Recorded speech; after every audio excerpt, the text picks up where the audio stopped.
Good morning, good morning. Look at this. Oh. Ang gaganda, di ba? Dilaw na avocado.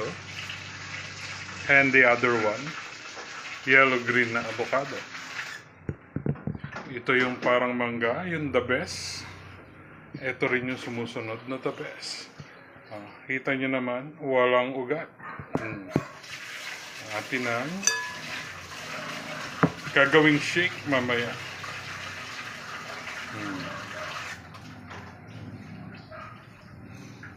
Walang kaugat-ugat. Ang ganda.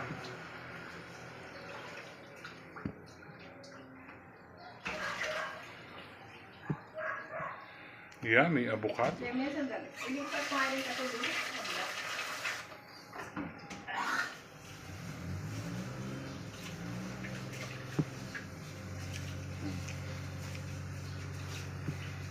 Pambahay naman, di ba? Para makatikim naman kami. Avocado. Yummy, yummy.